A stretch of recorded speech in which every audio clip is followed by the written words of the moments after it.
नमस्कार, मैं शिवानी थोटे और आप देख रहे हैं वीकेबी न्यूज़ की एक खास पेशकश, जहां आज हम आपको एक खास शो में लेकर आए हैं जिसका नाम है नागपुर की 9 देवियाँ। तो इस खास पेशकश में हम आप लोगों को मिला रहे हैं कल्पना नाड़स्कर से, जिन्होंने अपनी फील्ड में पत्रकारिता में महारत हासिल कर रखी है। तो बिना किसी देरी के हम डायरेक्ट उनसे बात करते हैं। तो कल्पना, आपका बहुत बहुत स्वागत है हमें वक्त देने के लिए और हमारे इस शो में रहने के लिए।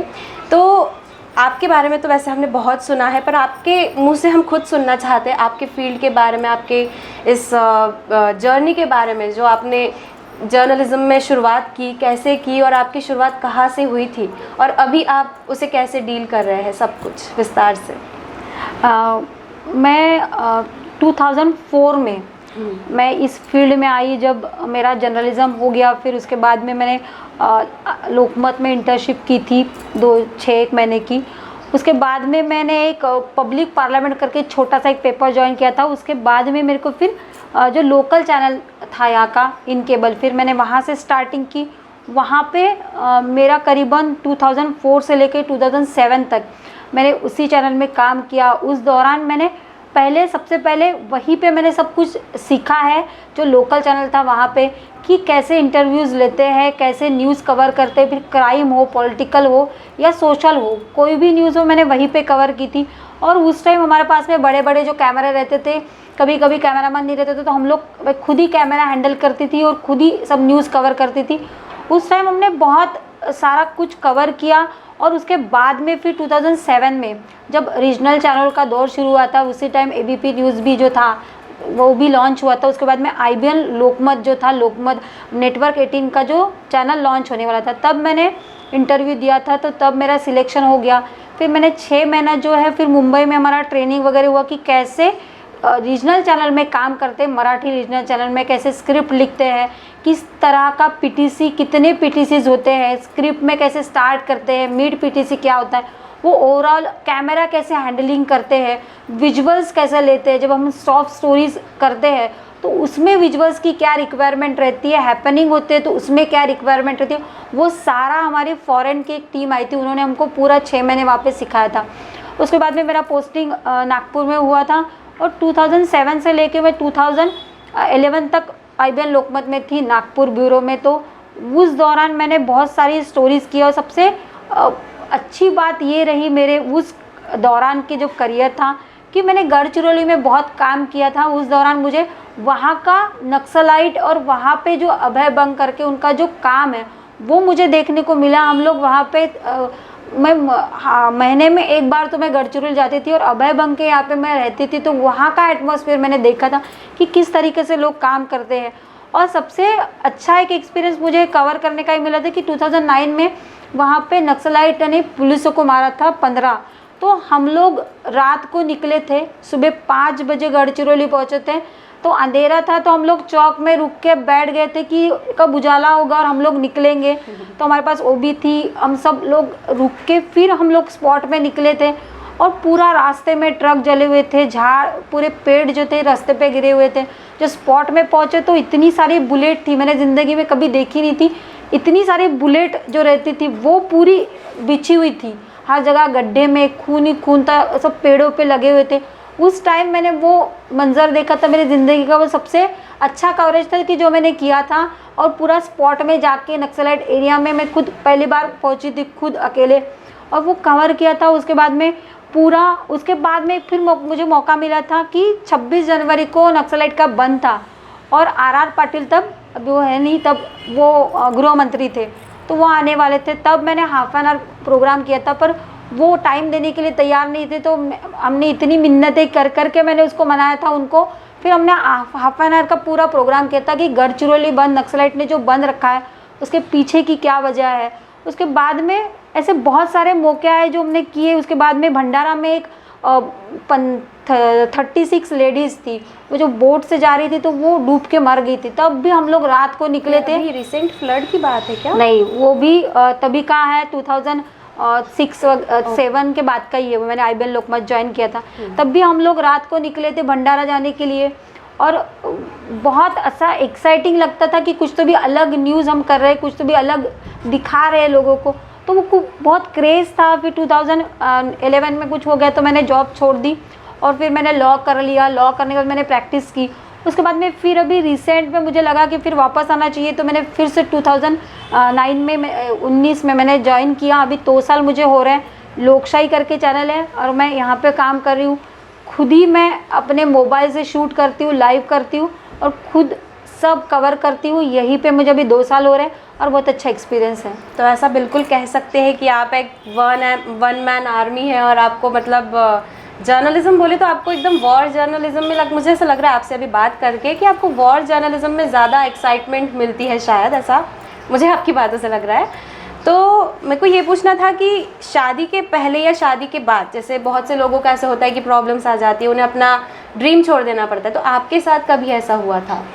नहीं, मेरे साथ ऐसा कभी कुछ हुआ नहीं है। मेरे घर का जो मेरे मम्मी पापा का जहाँ पे मैं थी, शादी के पहले तो कोई ऐसा हमारा एटमॉस्फेयर बहुत अच्छा था। और वहाँ पे जब मैं थी शादी के पहले, जब मैं जॉब करती थी, तब मैं 3-3 दिन गढ़चिरौली रहती थी। मतलब मैं सुबह घर से निकलती थी कि मैं ऑफिस जा रही हूँ, तो मैं वहीं से चले जाती थी और 3 दिन मैं आती नहीं थी, मेरा फ़ोन लगता नहीं था। पर कभी मेरे घर से ये कंप्लेंट नहीं आई कि तुम बाहर नहीं जा सकती हो, कि बाइंडिंग नहीं आई कि यहाँ पे मत जाओ, वहाँ पे मत जाओ। उसके बाद मेरी शादी हुई, मेरा लव मैरिज है, तो मेरे हस्बैंड की तरफ से भी कभी कोई प्रॉब्लम हुआ नहीं। वो भी इसी फील्ड में पहले थे, तो उनका भी ऐसे कभी रहा नहीं कि इतने सब जेंट्स रहते, तू अकेली है, तू बाहर। तो कभी ऐसे हुआ नहीं कि उन्होंने बोला कि आप रात है तो तुम जाओ मत। अभी भी इवन हम लोग सिंगल फैमिली है, मैं और वो और मेरा बेटा है 9 साल का, तो अभी कभी ऐसे होता नहीं। मैं सुबह जाती हूँ कभी, तो फिर लेट आती हूँ, रात को भी कभी मुझे जाना पड़ता है। तो अभी कैसे अभी होता नहीं है कि नहीं तुम बच्चे को संभालती नहीं हो, टाइम नहीं देती हो, तो तुम ये छोड़ दो, ऐसे कभी हुआ नहीं। और बहुत अच्छा सपोर्ट रहा है मेरे घर से, मम्मी के घर से, और शादी के बाद मेरे हस्बैंड से भी। तो ऐसा कोई ड्रीम छोड़ना पड़ा, ऐसे कुछ हुआ नहीं। मैंने बहुत सारे जो ऑप्शंस है वो स्विच किए और मुझे जैसे लगा कि मुझे ये करना चाहिए, मुझे इसमें अच्छा लग रहा है कि मुझे काम करने में एक चीज़ होती है कि तुमको वो काम करके खुशी मिले, तो वो काम करो। बाइंडिंग करके वो करना ही है तो वो काम नहीं होता है। ज़बरदस्ती अगर तुम करते हो तो वो काम बिगड़ जाता है। जो तुम्हारे दिल को अच्छा लगे वो काम करते हो तो सबसे अच्छा लगता है। इसलिए मुझे जो अच्छा लगता है मैं आज तक वही करती आई। बाय। सब जानना चाहते हैं मेरा फेवरेट कलर, मेरा फेवरेट डेस्टिनेशन, मेरी फेवरेट डिश, पर कोई ये नहीं पूछता कि फेवरेट डिश मैं बनाती कैसे हूँ। अरे यार, जिसे टेस्टी खाना पसंद है वो अच्छे टेस्ट तक पहुँच ही जाता है। सुरुचि मसाले, खाने में हो रुचि तो घर लाइए सुरुचि। अपने सपनों की उड़ान भरने की इच्छा तो हर किसी की होती है, पर पंख भी तो मजबूत होने चाहिए, जो देता है flywheel aviation academy. Flywheel aviation academy एक ऐसा इंस्टीट्यूट है जहां पर एयरलाइंस एंड एयरपोर्ट हॉस्पिटैलिटी और टूरिज्म मैनेजमेंट, साथ ही यहां campus interview, guidance by industry expert, practical training at airport, expert faculty, personal grooming जैसे कई सारे बेनिफिट्स आप पा सकते हैं। Flywheel aviation academy, 1 degree, 3 job opportunities. Flywheel Aviation Academy gives you a degree or diploma with a job. Flywheel Aviation Academy, 365 Gandhinagar, LAD College Square, beside Karnataka bank Nagpur.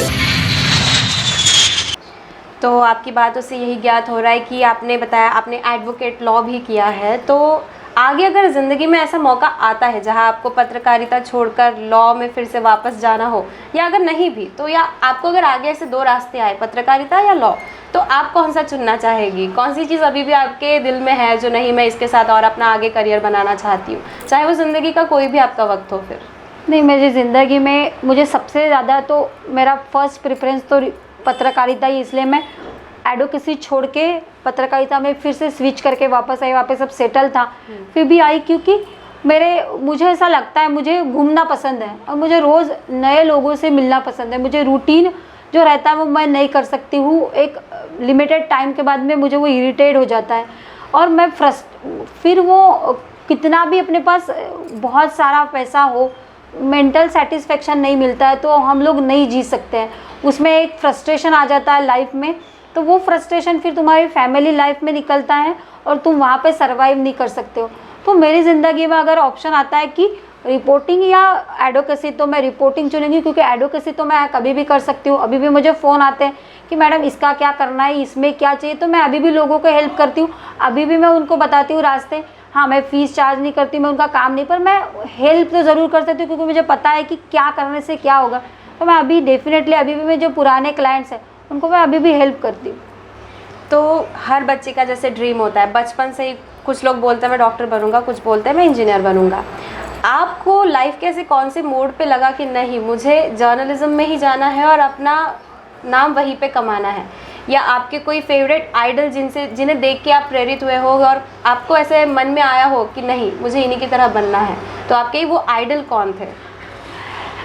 अभी कैसा है ना, बहुत सिचुएशन अभी बहुत चेंज हो गई। जब हम लोग छोटे थे तब ऐसा कुछ नहीं था, तब ना तो इतना एजुकेशन सिस्टम, मतलब बच्चों के लिए माता पिता इतने ज़्यादा ये होते थे एक्साइटेड कि नहीं यहाँ पे डालना है वहाँ पे डालना है, कि बच्चों को अभी से पता रहता है कि क्या बनना है तो ये बनना। तो हमारे लाइफ में कुछ नहीं था। मैं मिडिल क्लास फैमिली से हूँ, बहुत छोटी सी फैमिली थी और इतना ज़्यादा अर्निंग पावर भी नहीं था पापा का कि हम लोग ऐसे सोच सके कि यहाँ जाना है वहाँ जाना है। जो जो रास्ते मिलते गए हम लोग वैसे वैसे बढ़ते गए आगे। हम लोग 3 जने, मेरी दीदी, मैं और मेरा भाई। तो हम लोग क्या होता था ना, पहले हम लोग एडजस्ट करके अपना करियर करते थे, ना कि अभी कैसे रहता है कि नहीं पहले प्लानिंग करके करियर होता है, वैसे नहीं होता था। तो मैंने कभी सोचा नहीं था कि मुझे नाम कमाना है कि कुछ करना है। मुझे तो लगा था कि अभी ग्रेजुएशन वगैरह कर लिया तो मम्मी पापा शादी कर देंगे, शादी हो जाएगी, ऐसे कुछ सोचा नहीं था। पर लाइफ में पढ़ाव आते गए कि ग्रेजुएशन हो गया, फिर एमए कर लिया, फिर बैचलर ऑफ मास कम्युनिकेशन कर लिया, फिर पढ़ाई कर ली, फिर रास्ते मिलते गए, फिर उसमें स्ट्रगल कर करके आगे बढ़ते गए। नाम कमाना ये था नहीं, बस लाइफ में सर्वाइव करना ये मोटिव था कि कैसे तो भी करके सर्वाइव कर लो। हाँ, अभी करना है, जॉब मिल गया है तो उससे मेरी ज़िंदगी में एक ही मोटिव रहता है कि जो तुम चीज़ कर रहे हो, तुम्हारे ऊपर जो रिस्पॉन्सिबिलिटी है उसको तुम 100% करो या तो ना करो। बिल्कुल। तुम नाक सिकुड़ के वो काम मत करो, नहीं वो होगा नहीं अच्छा। तुमको अगर उससे जस्टिफाई कर सकते हो तो ही करो। पैसा है तो पैसा कैसा भी मिलता है और वो कमा लेते हैं। मुझे तो एक लगता है कि तुम्हारी जितनी ज़रूरत है भगवान उतना पैसा तुमको देता है। बाकी तुम्हारे एम्बिशंस है कि मुझे ये करना है वो करना है, तो एम्बिशंस के पीछे अगर दौड़ोगे पैसे के पीछे तो वो तो कभी ख़त्म नहीं होने वाली।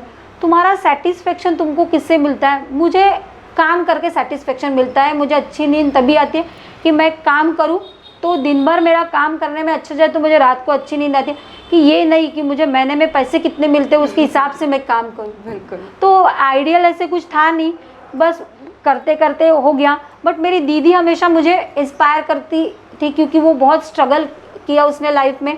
जब मैं छोटी थी तो वो 11वीं से जब जॉब करती थी तो मैंने उसका स्ट्रगल देखा था। उसने खुद के बलबूते अपनी प्रैक्टिस ज्वाइन की थी, तो मुझे भी लगता था कि नहीं, दीदी के जैसे अपन भी कुछ तो भी करना चाहिए।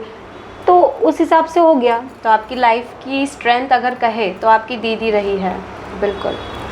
तो आपने अपने लाइफ में न जाने कितने तो भी इंटरव्यूज़ ऐसे लिए होंगे, आगे आप ऐसे कौन से शख्स का इंटरव्यू लेना चाहेंगे जो आपको मोटिवेट करते हो इस चीज़ के लिए? फिर वो आपके फैमिली का भी कोई मेंबर क्यों ना हो, या कोई जर्नलिस्ट या कोई पॉलिटिशियन जिससे आप प्रेरित हो रही हो, उनके काम से प्रेरित हो रही हो, ऐसे किसी व्यक्ति का नाम? वैसे अभी तक तो मैंने सोचा नहीं कि किसका इंटरव्यू लेके मुझे सेटिस्फेक्शन मिलेगा। बट मैं जो सोशल स्टोरीज़ करती हूँ, जो कुछ तो भी अलग कर रहे हैं, स्ट्रगल कर रहे हैं, उनका मैं इंटरव्यू लेती हूँ, उनकी मैं स्टोरीज़ करती हूँ, तो मुझे हर जो एक चीज़ रहती है वो इंस्पायर करती है कि भाई ये इतना स्ट्रगल कर रहा है, हमारे पास तो इतना सब है, तो फिर हम क्यों रोते हैं कि नहीं हमारे पास ये नहीं है वो नहीं है। ज़िंदगी में कभी कभी इतने बुरे वक्त आ जाता है ज़िंदगी में कि आदमी टूट जाता है कि नहीं इसके आगे कुछ होगा नहीं। बट आदमी को तब भी सोचना चाहिए कि इससे भी बुरा हो सकता है। हमेशा एक चीज़ सोचती हूँ कि ज़िंदगी में अब जो है इससे भी बुरा हो सकता था पर हुआ नहीं। मेरे लाइफ में भी बहुत ज़्यादा मोड़ आए ऐसे कि जब लगा था कि कुछ नहीं, आगे चल के अभी ज़ीरो हो गया है। बिल्कुल। एक टाइम ऐसा आ गया था कि अभी लग रहा था आगे में कुछ नहीं है, अभी कुछ नहीं हो पाएगा, अब तो ऐसी जो है वो। पर मैं तभी भी, मेरी मम्मी हमेशा बोलती है कि लोगों का तुम लोग जितना सुनोगे उतना तुमको खुद को क्या लगता है वो पहले तुम सोचो और वैसे चलो। तो मैं वही सोचती हूँ कि मुझे क्या लगता है, मुझे लगता है ना ये अच्छा है तो मैं वही करती हूँ, बाकी का मैं सोचती नहीं हूँ। और इंस्पायर तो हर वो आदमी इंस्पायर करता है कि जिससे अपने कुछ सीखे। रोज़ हमको हज़ारों लोग मिलते हैं, उसमें हर एक व्यक्ति में अच्छी चीज़ होती है, वो देखो और आगे बढ़ो। मुझे ऐसा लगता है कि वही सबसे ज़्यादा। और ऐसे कुछ सोचा नहीं कि इसका इंटरव्यू लूँगी तो बहुत ये हो जाओगी। मैं हर कॉमन मैन मेरे लिए हीरो है, जो अच्छा काम करता है, मैं उसका इंटरव्यू लेती हूँ तो मुझे अच्छा लगता है। मतलब आप एक हर आम आदमी की आवाज़ को वहाँ बुलंद ऊपर पहुँचाना चाहती है, और आपको हर इंसान में एक नई स्टोरी भी नज़र आती है। बिल्कुल, हम आपकी बात बहुत अच्छे से समझ रहे हैं उस चीज़ को लेके कि आप कैसे सोशल वर्क को, सोशल इश्यूज़ को कैसे आगे लाना चाहती है लोगों के, और उनकी परेशानियों को अपने माध्यम से ऊपर तक पहुंचाना चाहती है, गवर्नमेंट तक पहुंचाना चाहती है, और उनकी प्रॉब्लम्स को कैसे सॉल्व करना चाहती है। मेरा एक सवाल था कि औरतों के जैसे अभी अपने इर्द गिर्द अपन रोज़ खबरें सुनते हैं कि इसका रेप हो गया, आज यहाँ ये हो गया, कल वो वहाँ घटना हो गई। इसके ऊपर आप क्या कहना चाहेंगी कि ये इंसान की मानसिकता ही ऐसी बन चुकी है, या फिर कोई सेफ है ही नहीं अभी के टाइम में? फिर वो चाहे वर्क आवर हो आपका, चाहे आप बाहर हो, चाहे आप घर पे हो, किसी भी आवर में हो, इस पर आप क्या कहेंगी? हम जितना मॉडर्न हो रहे हैं, जितना हम सब इससे क्या बोल उसको, हमारे पास अब मोबाइल, बच्चों के पास में मोबाइल आ गए, सब आ गए, हम लोग बहुत प्रगत हो गए, पर उसी दौरान हमारी मानसिकता जो है उसका कहीं तो भी पतन हो रहा है। हम लोग जब छोटे थे तब होता था, पर इतना नहीं होता था। रेप, अब तो छोटी बच्चियों पे भी रेप होने लगे, 6-6 महीनों की, 8-8 महीनों की बच्चियों पे रेप होते। तो कहीं ना कहीं हम लोग एक प्रगति तो कर रहे हैं, पर एक विकृत मानसिकता को जन्म दे रहे हैं, जिसका हम क्या बोले कि संस्कार नहीं है। अब इस लेडीज़ पे अत्याचार होता है, बलात्कार होता है, तो उसमें खुद लेडीज़ ही बोलती है बहुत सी कि उसे कपड़े बराबर पहने नहीं होंगे, उसका चाल चलन अच्छा नहीं होगा। ये सबसे पहली रिएक्शन औरतों की तरफ से आती है। तो हम लोगों को ब्लेम देने की जो औरतों को पड़ी है कि हम पे पुरुष अत्याचार कर रहा है, तो हमको कभी अधिकार नहीं होता कि हम दूसरों पे ब्लेम करें। जब हमारी कम्युनिटी, लेडीज़ कम्युनिटी जो है, वही अगर दूसरी औरत का अगर हम लोग नहीं समझ पाते हैं दर्द, तो हम लोगों को बोलने का अधिकार नहीं कि हम पे अगर अत्याचार हो रहा है। तो रेप जैसी चीज़ किसी भी हालत में बुरी है, वो लड़की कितनी भी बुरी हो, उसने छोटे कपड़े पहने हो, उसने कुछ भी किया हो, पर ये किसी को राइट नहीं है कि वो उसका रेप करे। तुमको नहीं पड़ता है तो तुम छोड़ दो। आज तक किसी लड़की ने किसी लड़के का रेप किया है क्या? नहीं किया है, क्योंकि उसको भी कराटे आते हैं, उसको भी सब आता है, सेल्फ डिफेंस की हर चीज़ें उसको आती है। बट जब औरतें बोलती है कि लड़कियां अश्लील कपड़े पहनती है, अश्लील ये करती है, तो लड़के भी घूमते हैं सैंडो बनियान पहन के। लड़कियां देखती है क्या? लड़कियां जाती है रेप करने। तो ये मानसिकता है जो बदलनी चाहिए, और इसको हमारे घर से ही शुरुआत करनी पड़ेगी, इक्वालिटी बता के। लड़की और लड़के में हम लोग जब बचपन से हम डिफरेंस करते हैं, तो आगे चल के वो ये रूप धारण करता है। हम लोग जब बोलते हैं कि महिलाओं को स्वतंत्रता मिल गई, महिलाओं को हक मिल गए उसके, पर सावित्रीबाई फुले, मैंने इसमें देखा था मूवी में कि सावित्रीबाई फुले जब उसकी डेथ हो गई थी, तो हज़ारों औरतें उसकी जब अंत यात्रा निकली थी तो रोते हुए जा रही थी। तो हम आज भी उसी सावित्रीबाई फुले का पल्लू लेके रोते हुए जा रहे हैं, क्योंकि हमको आज भी पूरी स्वतंत्रता नहीं मिली है। क्यों? क्योंकि हम जब कुछ करते हैं तो ऑफिस का ही बॉस या बाकी के कलीग, लड़की भी हो लड़का बोलते कि नहीं इसको फेवर दिया, इसका कैलिबर नहीं होगा, इसने कुछ किया होगा तभी इसको फेवर मिला होगा। तो हम क्यों एक लड़की की कैलिबरता को हम लोग क्यों नहीं एक्सेप्ट कर पाते कि नहीं उसमें है, तभी वो आई है ना। तो तुम 100% में से 5% को तुम लोग गिन के बाकी की 95 जो लड़की है जो स्ट्रगल करिए, तुम उस पर क्वेश्चन मार्क नहीं कर सकते हो कि नहीं लेडीज़ फर्स्ट। हर लड़की नहीं बोलती है लेडीज़ फर्स्ट कि मुझे जाने दो भैया। फेमिनिज्म का नाम ले लेते हैं, और ऐसा भी होता है कि लोग फेमिनिज्म इस टर्म को ही बहुत ही गलत वे में ले लेते हैं। आज अभी भी अगर हम बाहर सर्वे करने जाएं तो आधे से ज़्यादा लोगों को इस टर्म का बिल्कुल गलत मतलब पता है, और लड़के फिर इसी चीज़ से घृणा करने लग जाते हैं कि ये लड़की फेमिनिस्ट है, जबकि उस वर्ड का मतलब बहुत अच्छा है और बहुत ही सुंदर वर्ड मतलब है उसका। कल्पना नाड़स्कर, जिन्होंने अपने करियर की शुरुआत एक कैमरा गर्ल से लेके रिपोर्टिंग से लेके हर जगह पे उन्होंने अपनी पत्रकारिता की खासियत को दिखाते हुए अपने लोगों के आगे अपनी आवाज़ को बुलंद किया है। न केवल स्टूडियो में बल्कि उन्होंने ऑन फील्ड रिपोर्टिंग के दौरान भी हर वो काम को अंजाम दिया है जिसे हम वन मैन आर्मी के रूप में भी देख सकते हैं। तो आपसे मिलकर और आपसे बात करके यहाँ पे और आपने अपना कीमती वक्त जो हमें दिया उसके लिए बहुत बहुत शुक्रिया। वीकेबी न्यूज़ की तरफ न्यूज़ चैनल की तरफ से आपका बहुत बहुत धन्यवाद। थँक्यू। आप नवरात्रि के शुभ पर्व पर हमारे दर्शकों से कुछ कहना चाहेंगे आखरी शब्द? नवरात्र हा 9 दिवसांचा सण आणि 9 देवियांचा सण। त्याचप्रमाणे महिला जी आपल्या आयुष्यात दररोज वेगवेगळे रूपं ती वठवत असते, त्या रूपांचं नमन या देवीच्या माध्यमातून करण्यात येतो। त्यामुळे नवरात्र उत्सव साजरा करताना महिलांचा आदर करा आणि महिलांवरती जे अत्याचार करतात आहे त्या विकृत मानसिकतेला बदलण्याचा प्रयत्न करा। हाच या नवरात्राच्या पर्वानुसार सगळ्यांना संदेश आहे।